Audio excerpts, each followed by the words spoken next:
Welcome back to the Best of Dotto Tech Graphics Edition. All of those digital SLRs making their way into our hands means we're looking for higher-end print solutions. Now, Epson has some wonderful large format printers. In this piece, we showed you how these printers work on everything except paper. We've done a lot of very cool projects with our printers in the past, but most of them have been paper-based projects. After all, printers print on paper. But new ink technologies and the advances in the paper handling capabilities in today's printers gives us the opportunity to print on more than just paper.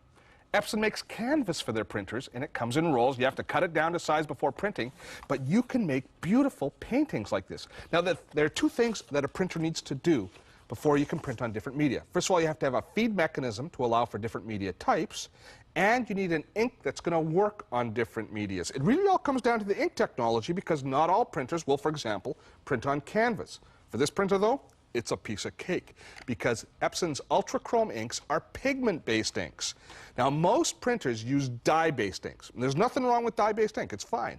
Dye-based actually penetrates the surface of the media, and it actually dyes it. It just penetrates that little surface layer, so it actually dyes, say, the fibers of paper that it's printing on.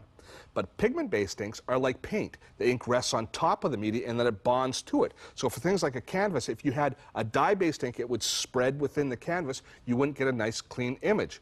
Pigment-based ink rests on top like paint, and you can then print to canvas. Let's look at how we would go about actually creating or turning a photograph into a painting, which becomes then a piece of art. I've got Adobe Photoshop Elements open here. Most photo editing packages will have filters that will allow us to convert regular photographs into artwork. And if we take a look here in the filter area, we'll find a series of artistic filters that we can apply to our photo. We got a nice photo here of boats in a canal. Looks good enough as a photo, but if we convert this into a painting, it might just look spectacular. Now, all of these filters are available to us right away. We can also download more. Once you probably want to experiment with them all, but once you choose one, you can modify it even more to adjust, say, the brush size within the photo. Once you've got all your settings right, you take a look. Here we've taken a photo and converted it into a nice piece of art. One thing you have to do, though, at the very end is you have to take a paintbrush yourself, black paint, and then do a nice signature on it, because after all, you are the artiste. Now, I'm in the mood for more media. What about transparencies? You can see right through me. You know, transparencies used to equal boredom. The only thing we used transparencies for in the past was overheads for presentations. Well, now all of the same benefits of pigment-based inks apply to transparencies, and we can make brilliant ones. We see light boxes all over the place. Those are the little boxes with a translucent cover that have light behind for signage and other advertising type applications. So here is a great example of that. We just fired this off, printed it off. Today's special, submarine sandwiches, $3.99.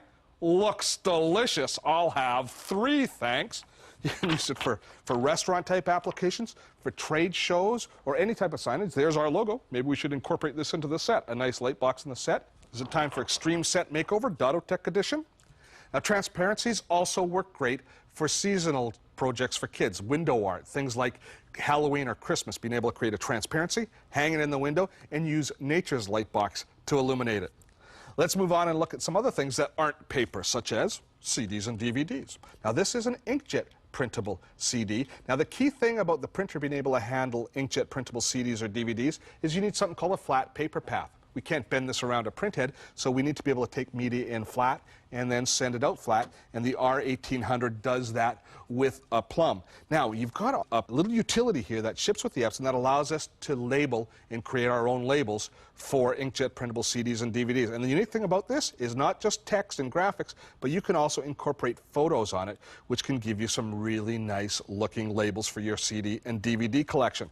And they've also got, besides the white ones, which we just looked at, they have these ones here now that have a matte finish that will accept inkjet, so you can print on the silver lining. Yeah, I guess there is a silver lining.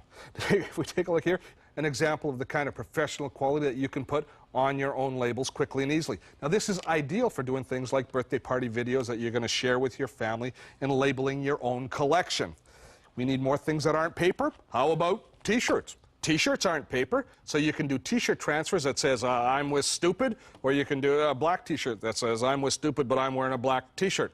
There's also printable fabric, so you can do your own quilting projects, or you can make pillows, or you can make some really, really cool bandages. The Epson R1800 has been discontinued since we taped that demo. The new model number is the R1900. It does all the things the R1800 did, but it's 100 better.